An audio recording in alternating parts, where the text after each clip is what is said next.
Welcome to this episode. Have you subscribed yet? The mystery of the mountain ghost's marriage in Ghost Opera in Yunshan, records of the Nuo Mask and the Sunken Coffin. Chapter 17. The Rising Empty Coffin Group from the River Bottom. 3 days before the Dragon Boat Festival, the fishy smell of the Yinshui River suddenly intensified, as if someone had poured a whole barrel of pagoda tree blood into the river.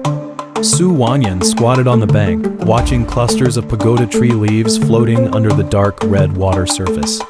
Suddenly, a pair of cold fingers touched the back of his neck. It was Lin Yunyang. Her fingertips were stained with red sand from the bottom of the river, and the coffin-shaped birthmark on the back of her neck glowed faintly in the morning mist. The water level has dropped by 3 feet. Lin Yunyang's voice was like paper soaked at the bottom of the river, muffled. Last night, I heard the sound of stone coffins rubbing at the bottom of the river, as if someone was counting 1920. Before she could finish, ripples suddenly burst on the river surface. 19 stone coffins engraved with New Opera mask reliefs broke through the water. The newly chiseled birth dates on the coffin lids glowed with a bloody light in the sunlight. All were Su Wanyan, arranged in a distorted character Wang. The 20th stone coffin at the front D, and a line of small characters formed by fresh chisel marks along the coffin edge read, "The 20th summer solstice. Wangyan returns to his position." Su Wangyan's left ring finger suddenly stung, and the birthmark twisted as if it had come to life. He looked across the river at the mountain god pagoda tree. The human face pattern on the tree bark was facing the coffin group, and the arc of the cracked mouth was exactly the same as the eye sockets of the coffin lid masks.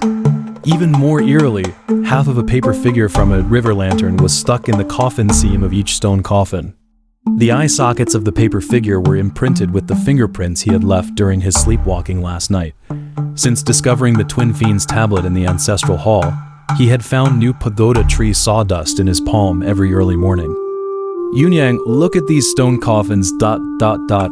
He turned to call Lin Yunyang, only to see her standing in the shallows with her back to him. Her bare feet stepped on the red sand at the bottom of the river, and the carving knife in her hand was frantically moving across a pagoda wood board. When he got closer, he saw that the board was the rough shape of the 20th Nuo Opera mask. The curvature of the eye sockets was exactly the same as the blood-colored flocculent pattern in his left eye, and half of a broken silver bracelet was stuck to the handle. The keepsake that broke when his mother was laid in the coffin. "Wanyan, listen." Lin Yunyang suddenly stopped the knife and turned her ear towards the river surface. The 19 stone coffins began to rotate counterclockwise, and the friction sound between the coffin lids and the coffins actually formed the prelude of the coffin sinking song, but each note was accompanied by a clicking sound like bones dislocating. Su Wangyan's reflection shattered into 19 pieces on the water surface. In each ripple, he was wearing a mask with a different number. In the eye socket of the 19th mask was his mother's decayed tooth, and in the 20th was the wisdom tooth he had lost last night. "They're waiting for you to lie in." Lin Yunyang suddenly turned around, the carving knife cutting through her palm. Blood beads dripped into the center of the coffin group, and a virtual image of the thousand-hand corpse god immediately emerged on the water surface. Only then did Su Wanyan notice that half of a fish tail-shaped scale was exposed under her medical gown, a sign that the river god's human pillar was about to awaken, and the pattern of the scale arrangement was exactly the same as the character Wang, formed by the coffin group. He suddenly remembered the pagoda wood tablet that Chen Xiaozi had stuffed into his hand before his death. The birth dates of the whole village on the back of the tablet were fading at a visible speed, while only his and Lin Yunyang's names became more and more scarlet, like 2 drops of blood soaked in the river god's vein. A notch somehow appeared on the edge of the tablet, which was the outline of the stilted buildings in Qian region, the place name he had heard from the ghost, Market Caravan. At this moment, it was buzzing along with the rotation of the stone coffins. In 1937, before my mother was laid in the coffin, she carved 20 stone coffins. Lin Yunyang looked down at the pagoda wood birthmark that suddenly appeared on her wrist, her voice trembling. The 19th one was for herself, and the 20th, she pointed to the 20th stone coffin. The bottom of the coffin was engraved with words, from Wangyan's first call of mother to Wangyan's admission to university. Each stroke carried the roughness of the red sand from the bottom of the river, It was the growth diary that his mother had engraved in the coffin with her fingernails for 30 years. As soon as Suna's fingertips touched the coffin edge, the 19-stone coffin suddenly emitted a metallic sound, and the coffin lid simultaneously bounced open by a foot. He saw that in each stone coffin lay a paper figure in a red wedding dress, wearing the silver bracelet that was his mother's relic on the chest. And on the chest of the paper figure was written in cinnabar his fear that he had never spoken out. "I'm afraid that I'm actually a copy of the 19th sacrifice." In the 19th stone coffin at the deepest part, the paper figure suddenly turned its head. What flowed from the eye sockets was not blood, but the red tree sap of the mountain god pagoda tree. The tree sap wrote a line of small characters on the water surface. "The blood of the twin fiends can make the 1,000 hands open its left eye." This was exactly the part that was chiseled off the bottom layer of the river, god stele. Su Wanyan suddenly looked up and saw Lin Wanshan standing on the top of the mountain god temple on the opposite bank. The pagoda tree root scar on the back of his neck had spread to his eyes, and in his hand was the half piece of the river god stele engraved with "Twin fiends can substitute."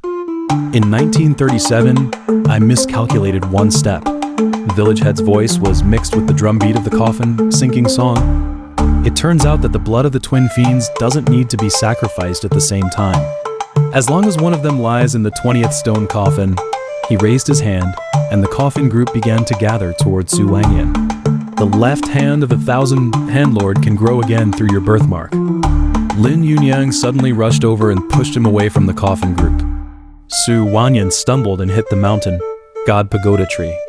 The tree bark cracked, revealing 19 human teeth hidden inside. Each was engraved with Su Wanyan of a different year.